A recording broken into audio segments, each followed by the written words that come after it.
Inashangaza. Rwanda yakiri kushirikiana na waasi wa M23. Mtazamaji na mfuatiliaji wa channel hii ya Zaki Digital, endelea kusubscribe, kulike na kushare kila aina ya tukio la kimataifa.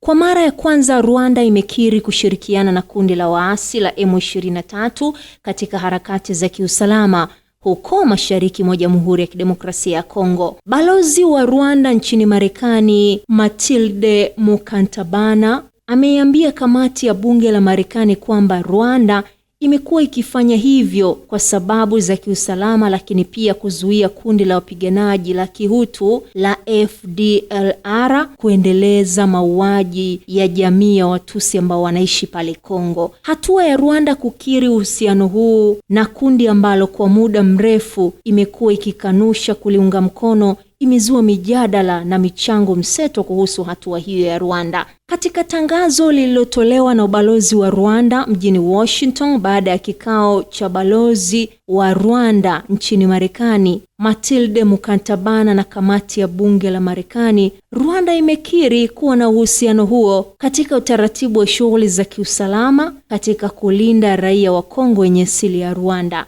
Tangazo hilo linasema wanaendelea kufanyiwa vitendo vya mauaji na hata unyanyasaji wa aina nyingine na makundi yenye silaha katika mzozo wa mashariki mwa Kongo, hasa kundi la wanamgambo la Kihutu la FDLR ambalo Rwanda inasema lilihusika katika mauaji ya kimbari ya mwaka 1994.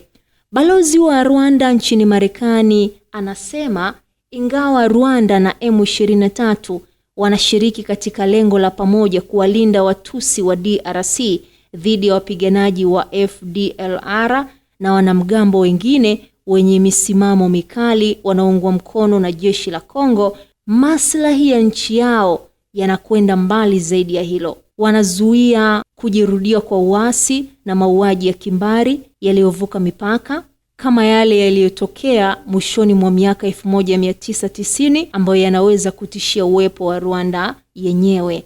Kauli hiyo ya Rwanda imepokelewa kwa hisia mseto, ikiwemo baadhi ya watu wanaona kwamba kilichofanywa na serikali ya Rwanda ni ukweli kwa sababu serikali ya Kongo imeendelea kuisaidia FDLR. Wameona wanaendelea kuwaua Watusi nchini Kongo, Wanyamurenge wakitajwa kama wa Rwanda, yaani ni kama mauaji yanaendelea. Lakini baadhi ya wananchi ambao hawakutaka majina yao kutajwa wanasema kauli ya serikali ya Rwanda imethibitisha yale madai ya muda mrefu ya serikali ya Kinshasa pamoja na Umoja wa Mataifa kwamba Rwanda inalisaidia kundi hilo. Mwanasheria na mchambuzi wa masuala ya kisiasa za Maziwa Makuu anasema ushirikiano huo ni wa kimaslahi zaidi kuliko hali ya kawaida.